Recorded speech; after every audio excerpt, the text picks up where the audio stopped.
Berfirmanlah Tuhan kepada Musa, "Pergilah, berjalanlah dari sini, engkau dan bangsa itu yang telah kau pimpin keluar dari tanah Mesir, ke negeri yang telah kujanjikan dengan sumpah kepada Abraham, Ishak dan Yakub.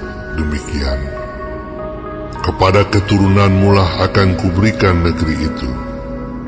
Aku akan mengutus seorang malaikat berjalan di depanmu, dan akan menghalau orang Kanaan, orang Amori, orang Het, orang Feris, orang Hewi, dan orang Yebus, yakni ke suatu negeri yang berlimpah-limpah susu dan madu. Sebab aku tidak akan berjalan di tengah-tengahmu, karena engkau ini bangsa yang tegar tengkuk, supaya aku jangan membinasakan engkau di jalan." Ketika bangsa itu mendengar ancaman yang mengerikan ini, berkabunglah mereka, dan seorang pun tidak ada yang memakai perhiasannya. Berfirmanlah Tuhan kepada Musa, "Katakanlah kepada orang Israel, kamu ini bangsa yang tegar tengkuk. Jika aku berjalan di tengah-tengahmu sesaat pun, tentulah aku akan membinasakan kamu. Oleh sebab itu, tanggalkanlah perhiasanmu, maka aku akan melihat apa yang akan kulakukan kepadamu." Demikianlah orang Israel tidak memakai perhiasan-perhiasan lagi sejak dari gunung Horeb. Sesudah itu, Musa mengambil kemah dan membentangkannya di luar perkemahan, jauh dari perkemahan, dan menamainya Kemah Pertemuan. Setiap orang yang mencari Tuhan, keluarlah ia pergi ke kemah pertemuan yang di luar perkemahan. Apabila Musa keluar pergi ke kemah itu, bangunlah seluruh bangsa itu, dan berdirilah mereka masing-masing di pintu kemahnya, dan mereka mengikuti Musa dengan matanya sampai ia masuk ke dalam kemah. Apabila Musa masuk ke dalam kemah itu, turunlah tiang awan dan berhenti di pintu kemah, dan berbicaralah Tuhan dengan Musa di sana. Setelah seluruh bangsa itu melihat bahwa tiang awan berhenti di pintu kemah, maka mereka bangun dan sujud menyembah masing-masing di pintu kemahnya. Dan Tuhan berbicara kepada Musa dengan berhadapan muka seperti seorang berbicara kepada temannya. Kemudian kembalilah ia ke perkemahan, tetapi abdinya Yosua bin Nun, seorang yang masih muda, tidaklah meninggalkan kemah itu. Lalu berkatalah Musa kepada Tuhan, "Memang engkau berfirman kepadaku, suruhlah bangsa ini berangkat, tetapi engkau tidak memberitahukan kepadaku siapa yang akan kau utus bersama-sama dengan aku. Namun demikian engkau berfirman, aku mengenal namamu, dan juga engkau mendapat kasih karunia di hadapanku. Maka sekarang, jika aku kiranya mendapat kasih karunia di hadapanmu, beritahukanlah kiranya jalanmu kepadaku, sehingga aku mengenal engkau, supaya aku tetap mendapat kasih karunia di hadapanmu. Ingatlah bahwa bangsa ini umatmu." Lalu ia berfirman, "Aku sendiri hendak membimbing engkau dan memberikan ketentraman kepadamu." Berkatalah Musa kepadanya, "Jika engkau sendiri tidak membimbing kami, janganlah suruh kami berangkat dari sini. Dari manakah gerangan akan diketahui bahwa aku telah mendapat kasih karunia di hadapanmu, yakni aku dengan umatmu ini? Bukankah karena engkau berjalan bersama-sama dengan kami, sehingga kami, aku dengan umatmu ini, dibedakan dari segala bangsa yang ada di muka bumi ini. Berfirmanlah Tuhan kepada Musa, Juga hal yang telah kau katakan ini akan kulakukan, karena engkau telah mendapat kasih karunia di hadapanku, dan aku mengenal engkau. tetapi jawabnya, Perlihatkanlah kiranya kemuliaan-Mu kepadaku. tetapi firman-Nya, Aku akan melewatkan segenap kegemilanganku dari depanmu, dan menyerukan nama Tuhan di depanmu. Aku akan memberi kasih karunia kepada siapa yang kuberi kasih karunia, dan mengasihani siapa yang kukasihani. lagi firman-Nya, Engkau tidak tahan memandang wajahku, sebab tidak ada orang yang memandang aku dapat hidup. berfirmanlah Tuhan, Ada suatu tempat dekatku, di mana engkau dapat berdiri di atas gunung batu. Apabila kemuliaanku lewat, maka aku akan menempatkan engkau dalam lekuk gunung itu, dan aku akan menudungi engkau dengan tanganku sampai aku berjalan lewat. Kemudian aku akan menarik tanganku, dan engkau akan melihat belakangku, tetapi wajahku tidak akan kelihatan.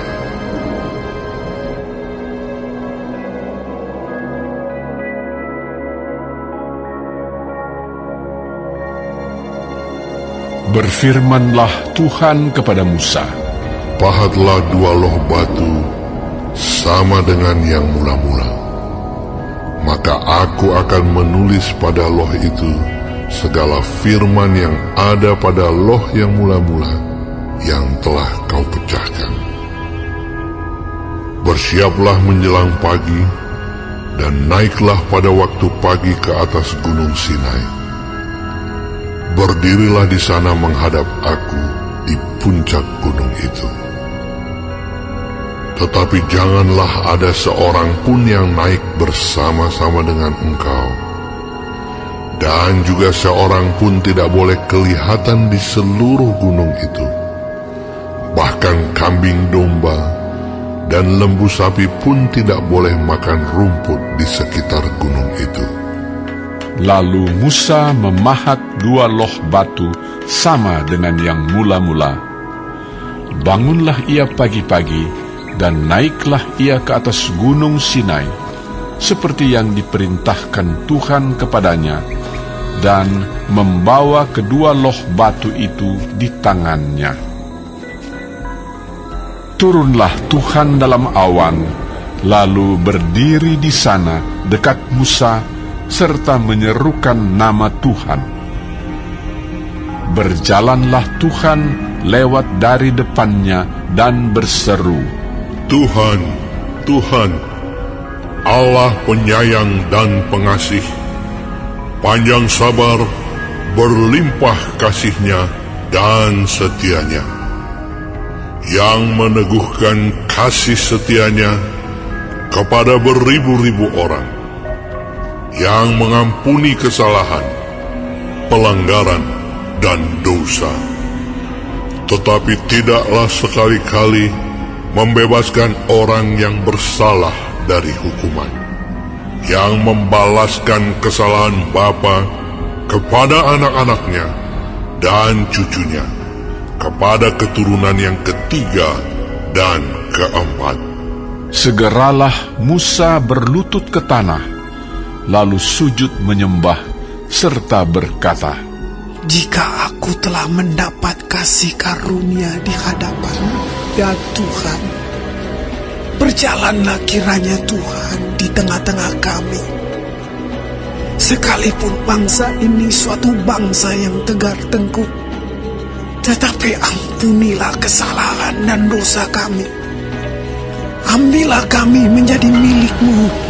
firman-Nya, Sungguh, aku mengadakan suatu perjanjian. Di depan seluruh bangsamu ini, akan kulakukan perbuatan-perbuatan yang ajaib. seperti yang belum pernah dijadikan di seluruh bumi di antara segala bangsa. Seluruh bangsa yang di tengah-tengahnya engkau diam akan melihat perbuatan Tuhan, sebab apa yang akan kulakukan dengan engkau sungguh-sungguh dahsyat.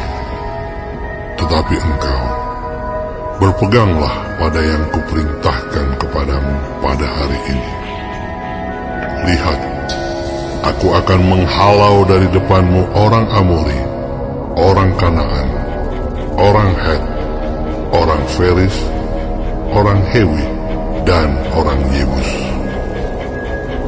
Berawas-awaslah, janganlah kau adakan perjanjian dengan penduduk negeri yang kau datangi itu, supaya jangan mereka menjadi jerat bagimu di tengah-tengahmu. Sebaliknya, mesbah-mesbah mereka haruslah kamu rubuhkan. Tugu-tugu berhala mereka kamu remukkan, dan tiang-tiang berhala mereka kamu tebang. Sebab janganlah engkau sujud menyembah kepada Allah lain, karena Tuhan yang namanya cemburuan adalah Allah yang cemburu. Janganlah engkau sampai mengadakan perjanjian dengan penduduk negeri itu, apabila mereka berzinah dengan mengikuti Allah mereka dan mempersembahkan korban kepada Allah mereka, maka mereka akan mengundang engkau, dan engkau akan ikut makan korban sembelihan mereka. Apabila engkau mengambil anak-anak perempuan mereka menjadi istri anak-anakmu, dan anak-anak perempuan itu akan berzinah dengan mengikuti Allah mereka, maka mereka akan membujuk juga anak-anakmu laki-laki untuk berzinah dengan mengikuti Allah mereka. Janganlah kau buat bagimu Allah tuangan. Hari raya roti tidak beragi haruslah kau pelihara. 7 hari lamanya engkau harus makan roti yang tidak beragi, seperti yang kuperintahkan kepadamu pada waktu yang ditetapkan dalam bulan Abib. Sebab dalam bulan Abib itulah engkau keluar dari Mesir. Segala apa yang lahir terdahulu dari kandungan, akulah yang empunya. Juga segala ternakmu yang jantan, anak yang lahir terdahulu dari lembu atau domba. Tetapi anak yang lahir terdahulu dari keledai haruslah kau tebus dengan seekor domba. Jika tidak kau tebus, haruslah kau patahkan batang lehernya. Setiap yang sulung dari antara anak-anakmu haruslah kau tebus, dan janganlah orang menghadap ke hadiratku dengan tangan hampa. 6 harilah lamanya engkau bekerja, tetapi pada hari yang ke-7 haruslah engkau berhenti. Dan dalam musim membajak dan musim menuai, haruslah engkau memelihara hari perhentian juga. Hari raya 7 minggu, yakni hari raya buah bungaran dari penuaian gandum, haruslah kau rayakan. Juga hari raya pengumpulan hasil pada pergantian tahun. 3 kali setahun segala orangmu yang laki-laki harus menghadap ke hadirat Tuhanmu Tuhan, Allah Israel. Sebab aku akan menghalau bangsa-bangsa dari depanmu dan meluaskan daerahmu. Dan tiada seorang pun yang akan mengingini negerimu apabila engkau pergi untuk menghadap ke hadirat Tuhan Allahmu 3 kali setahun.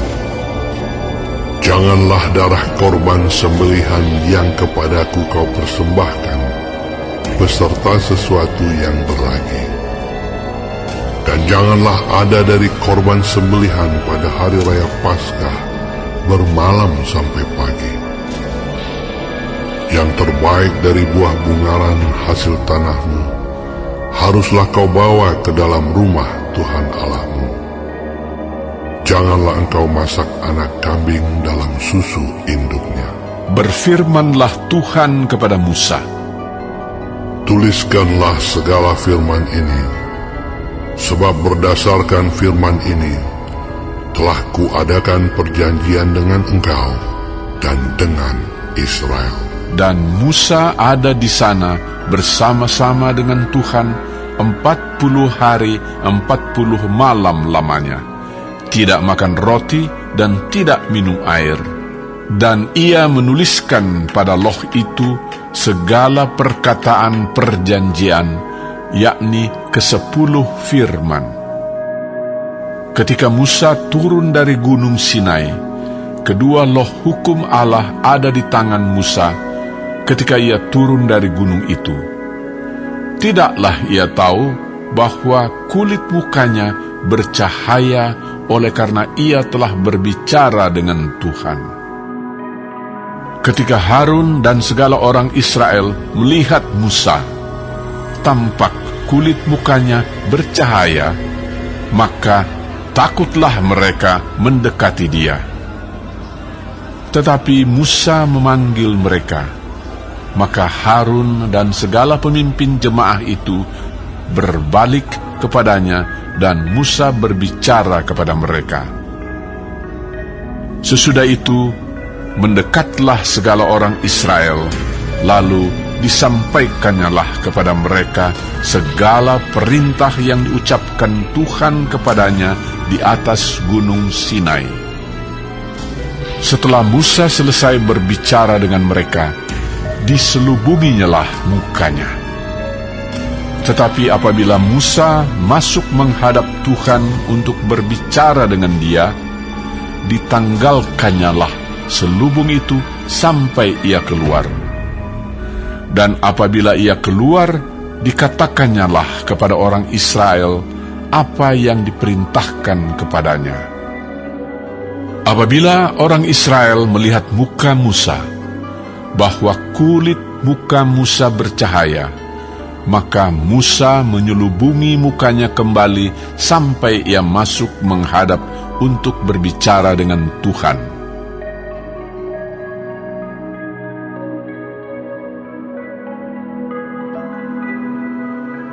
Miktam dari Daud. Jagalah aku, ya Allah, sebab padamu aku berlindung. Aku berkata kepada Tuhan, Engkaulah Tuhanku, tidak ada yang baik bagiku selain Engkau. Orang-orang kudus yang ada di tanah ini, merekalah orang mulia yang selalu menjadi kesukaanku. Bertambah besar kesedihan orang-orang yang mengikuti Allah lain. Aku tidak akan ikut mempersembahkan korban curahan mereka yang dari darah, juga tidak akan menyebut-nyebut nama mereka di bibirku. Ya Tuhan, Engkaulah bagian warisanku dan pialaku. Engkau sendirilah yang meneguhkan bagian yang diundikan kepadaku. Tali pengukur jatuh bagiku di tempat-tempat yang permai. Ya, milik pusakaku menyenangkan hatiku. Aku memuji Tuhan yang telah memberi nasihat kepadaku. Ya, pada waktu malam hati nuraniku mengajari aku. Aku senantiasa memandang kepada Tuhan. Karena Ia berdiri di sebelah kananku, aku tidak goyah. Sebab itu hatiku bersukacita dan jiwaku bersorak-sorak. Bahkan tubuhku akan diam dengan tenteram. Sebab Engkau tidak menyerahkan aku ke dunia orang mati, dan tidak membiarkan orang kudus-Mu melihat kebinasaan. Engkau memberitahukan kepadaku jalan kehidupan. Di hadapan-Mu ada sukacita berlimpah-limpah. Di tangan kanan-Mu ada nikmat senantiasa.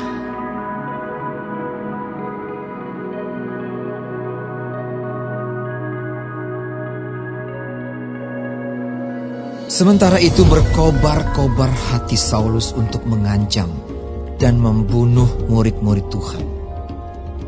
Ia menghadap imam besar dan meminta surat kuasa daripadanya untuk dibawa kepada majelis-majelis Yahudi di Damsyik, supaya jika ia menemukan laki-laki atau perempuan yang mengikuti jalan Tuhan, ia menangkap mereka dan membawa mereka ke Yerusalem.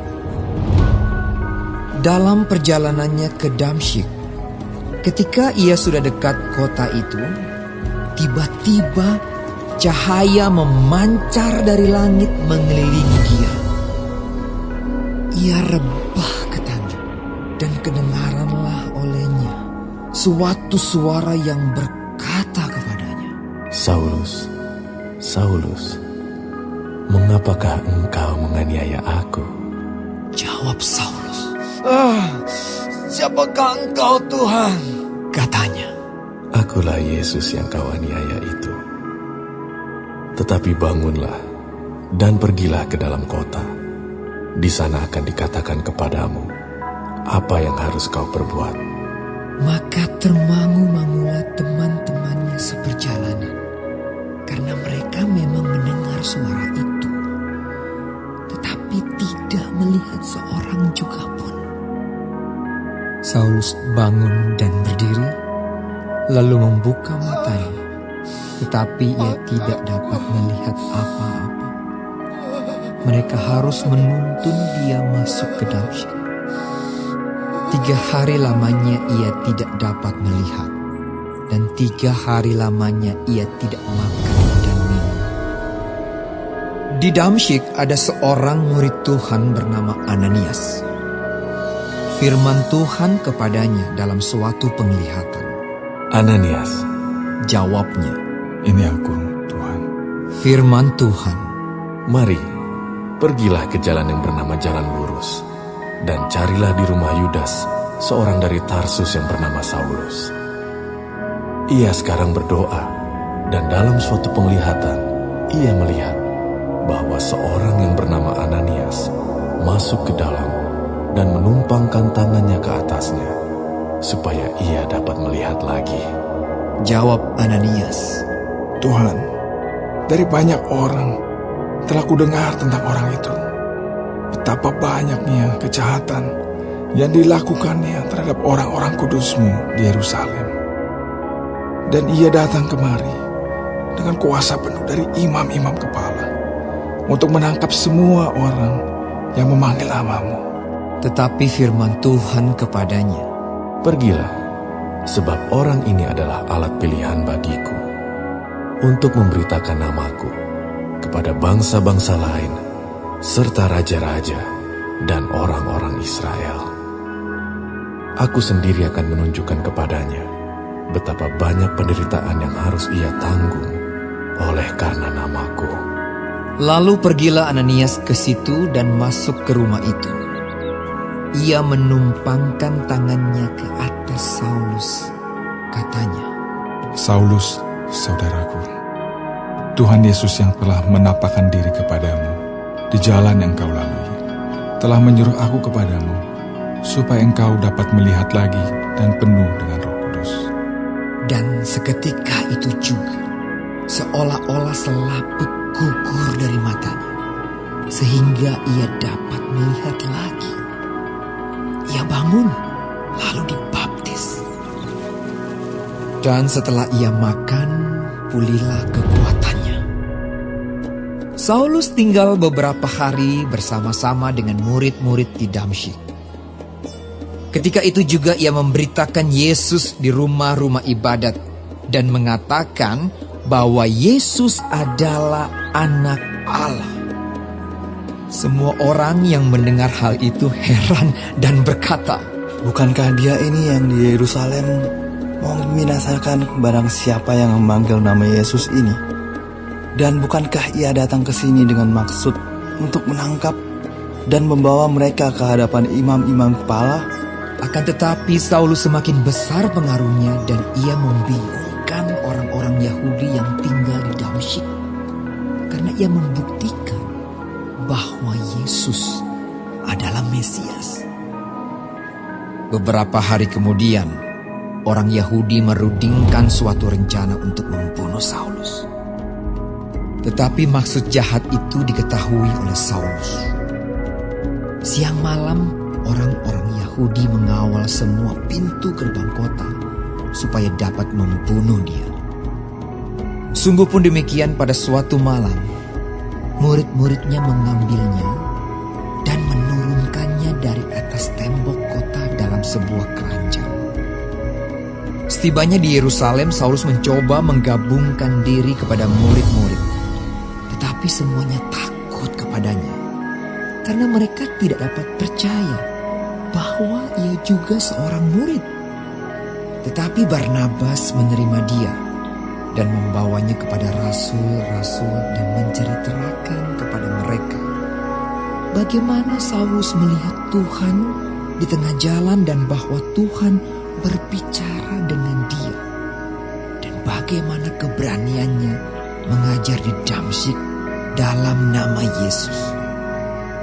Dan Saulus tetap bersama-sama dengan mereka di Yerusalem dan dengan keberanian mengajar dalam nama Tuhan. Ia juga berbicara dan bersoal jawab dengan orang-orang Yahudi yang berbahasa Yunani, tetapi mereka itu berusaha membunuh dia. Akan tetapi setelah hal itu diketahui oleh saudara-saudara anggota jemaat, mereka membawa dia ke Kaisarea dan dari situ membantu dia ke Tarsus.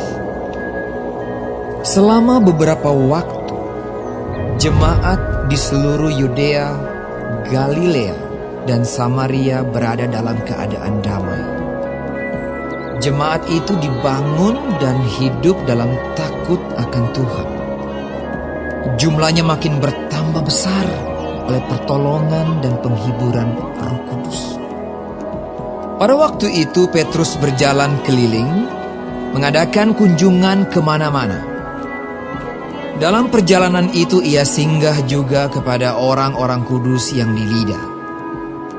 Di situ didapatinya seorang bernama Eneas, yang telah 8 tahun terbaring di tempat tidur karena lumpuh. Kata Petrus kepadanya, "Eneas, Yesus Kristus menyembuhkan engkau.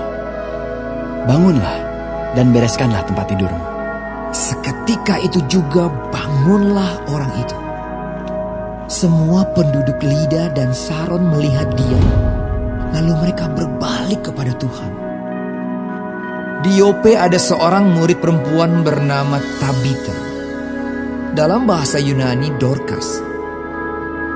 Perempuan itu banyak sekali berbuat baik dan memberi sedekah. Tetapi pada waktu itu ia sakit lalu meninggal. Dan setelah dimandikan, mayatnya dibaringkan di ruang atas. Lida dekat dengan Yope. Ketika murid-murid mendengar bahwa Petrus ada di Lida, mereka menyuruh 2 orang kepadanya dengan permintaan, "Segeralah datang ke tempat kami." Maka berkemaslah Petrus dan berangkat bersama-sama dengan mereka. Setelah sampai di sana, ia dibawa ke ruang atas dan semua janda datang berdiri dekatnya dan sambil menangis, mereka menunjukkan kepadanya semua baju dan pakaian yang dibuat Dorcas waktu ia masih hidup. Tetapi Petrus menyuruh mereka semua keluar, lalu ia berlutut dan berdoa. Kemudian ia berpaling ke mayat itu dan berkata, "Tabita, bangkitlah." Lalu Tabita Ia membuka matanya dan ketika melihat Petrus, ia bangun lalu duduk. Petrus memegang tangannya dan membantu dia berdiri. Kemudian ia memanggil orang-orang kudus beserta janda-janda, lalu menunjukkan kepada mereka bahwa perempuan itu hidup. Peristiwa itu tersiar di seluruh Yope, dan banyak orang menjadi percaya kepada Tuhan. Kemudian daripada itu, Petrus tinggal beberapa hari di Yope, di rumah seorang yang bernama Simon, seorang penyamak kulit.